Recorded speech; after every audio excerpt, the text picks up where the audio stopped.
নমস্কার। উস্তি United primary teachers welfare অ্যাসোসিয়েশনের পক্ষ থেকে আপনাদের সকলকে আজকের স্বাগত জানাচ্ছি। আজকের বিষয় অবশ্যই আমাদের উস্তি ইউনাইটেড প্রাইমারি টিচার্স ওয়েলফেয়ার অ্যাসোসিয়েশনের করা যে নোশনাল মামলা, সেই নোশনাল মামলার একদম তাজা আপডেট নিয়ে। আপনাদেরকে জানানো হয়নি, এই সপ্তাহেরই প্রথম যে মঙ্গলবার ছিল, সেই মঙ্গলবার দিন আমাদের নোশনাল মামলা 13 নম্বর কোর্ট অর্থাৎ বিচারপতি রাজাশেখর মান্থার এজলাসে উঠেছিল। সেদিন কিছুটা শুনানি হয়ে পাস ওভার হয়। আজকে গতকালকেও মামলা লিস্টে ছিল, শুনানি হয়নি। আজকে বিচারপতি আমাদের মামলা শুনেছেন। বেশ কয়েকটি উল্লেখযোগ্য ঘটনা এই মামলায় ঘটেছে। প্রথমটা হচ্ছে পশ্চিম মেদিনীপুর থেকে একদল শিক্ষক শিক্ষিকা তারা একটা মামলা করেছিলেন লেভেল 9 লেভেল 10 সমস্যা নিয়ে। তাদের আইনজীবী চেয়েছিলেন তাদের মামলাটা যেন আমাদের সাথে ট্যাগ হয়ে যায়। আমরা একটা ভয় পেয়েছিলাম যে তাদের মামলাটা মোটেই নোশনাল এফেক্টের মামলা ছিল না, সম্পূর্ণরূপে লেভেল 9কে লেভেল 10 করে দেওয়ার, মানে সামান্য 300 টাকার বৃদ্ধির একটা মামলা ছিল। আমরা চাইনি সেটা ট্যাগ হোক। মাননীয় বিচারপতি আজকে সেই মামলাকে পৃথকভাবে শুনবেন বলেছেন, আমাদের মামলার সাথে ট্যাগ করেননি।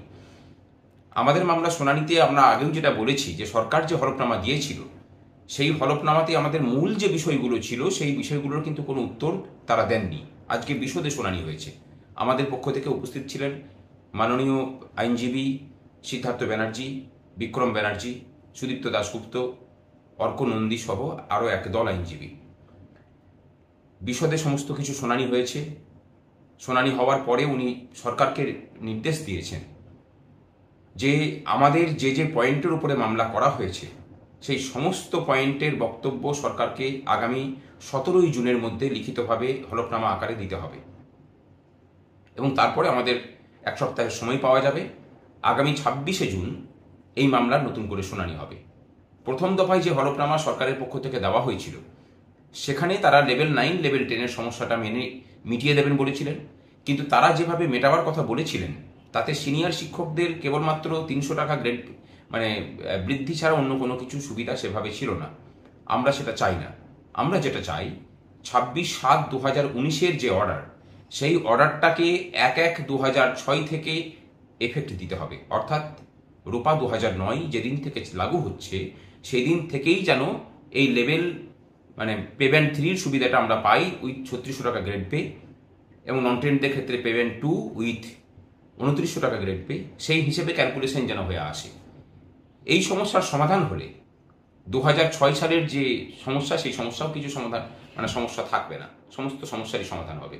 আমরা আশা করছি যে এই মামলা খুব দ্রুত শুনানি হবে। বুঝতেই পারছে না, অনেকে অভিযোগ করছিলেন যে আমরা নাকি এই মামলা নিয়ে তদারকি করছি না, অথচ একটা সপ্তাহের মধ্যে দুটো শুনানি প্রমাণ করছে যে আমরা কিন্তু প্রাথমিক শিক্ষক শিক্ষিকাদের সমস্যা নিয়ে সদা তৎপর।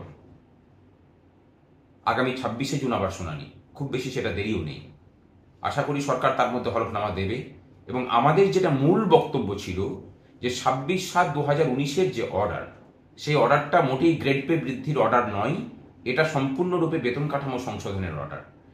সরকার এখানেই চালাকি করে এটাকে গ্রেড পে বৃদ্ধির অর্ডার হিসেবে দেখাতে চাইছিল যাতে করে নোশনাল এফেক্ট না দিতে হয়। আর আমাদের সম্পূর্ণরূপে যুক্তি আছে যে এটা কেবল এবং কেবলমাত্র বেতন কাঠামো সংশোধনের অর্ডার।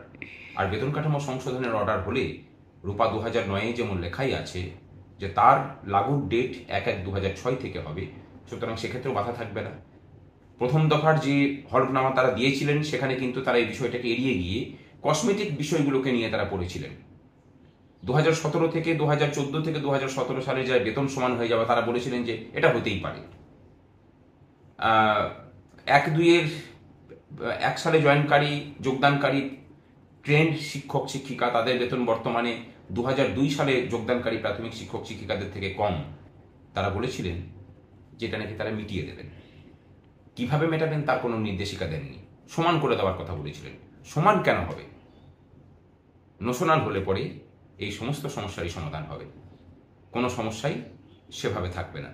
চলুন, লড়াই চলছে, আমরা সদা তৎপর আছি এই মামলা নিয়ে, কারণ এটা আমাদের প্রাণের মামলা এবং এটা আমাদের নিজস্ব একান্ত দাবি। সুতরাং জয় আমাদের হবে। আসছি আবার পরের আপডেট নিয়ে। ততদিন পর্যন্ত নমস্কার।